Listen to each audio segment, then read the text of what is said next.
8वी 9वी 10वी एवढ्या मॅच्युअर्ड मुली नाही आहेत त्या, ठीक आहे. या टीचरनी त्यांना सांगितलं की कोणाला पेरेंट्स कोणाकोणा मुलांना मेन्स्ट्रुअल आले, प्रॉब्लेम आलाय, त्यांच्या चेक करा. मुलींना वॉशरूम मध्ये नेऊन त्यांच्या पॅन्ट्स काढून त्यांना चेक केलेला आहे. मैं इस्लामुद्दीन खान और आप देख रहे हैं प्रहार टाइम्स।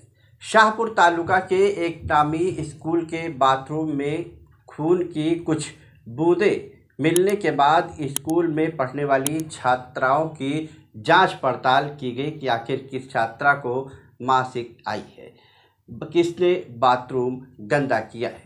छात्राओं ने जब इसकी जानकारी अपने परिजनों को दी तो परिजन स्कूल में पहुंच गए और प्रदर्शन शुरू कर दिया कि आखिर स्कूल में इतनी शर्मनाक घटना कैसे की गई। स्कूल प्रशासन से इसका जवाब भी मांगा जाने लगा।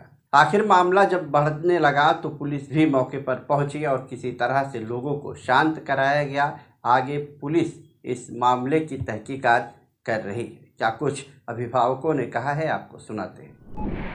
काल दुपारी 12 ते 1च्या दरम्यान दमनीय स्कूल शहापूर येथे एक अनुचित प्रकार घडला।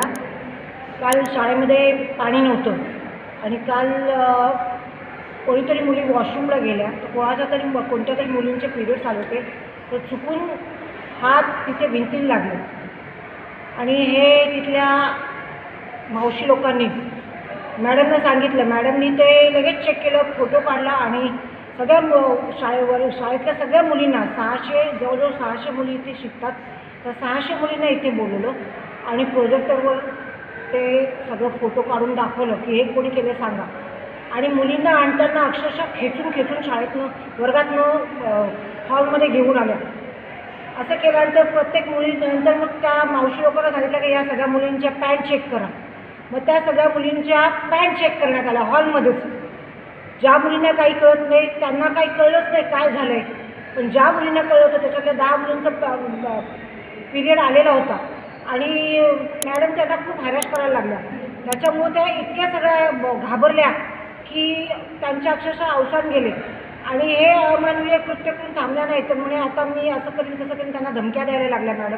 त्यांच्याबरोबर 4-5 टीचरही होत्या आणि हे सगळं झाल्यानंतर मुली घरी गेल्या आणि घरात गेल्यानंतर त्या रडायला लागल्या. त्यांनी धास्ती घेतली की मॅडम आता खरंच काहीतरी आपल्यावर करतील आणि त्याचा परिणाम असा आला की सगळ्या मुली शाळेमध्ये यायला नकार द्यायला लागल्या आणि इतका गोंधळ झाला शाळेमध्ये.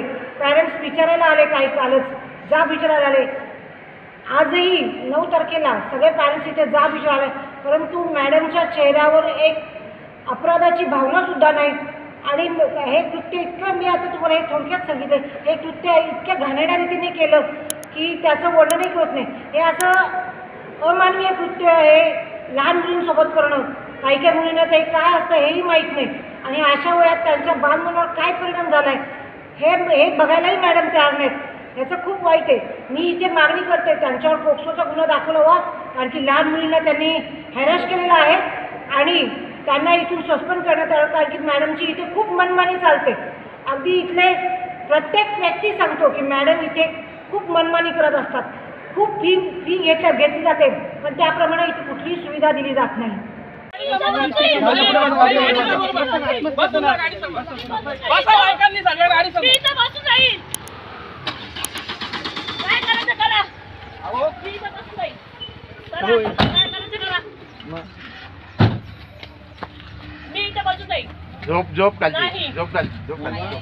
नाही मी आता मला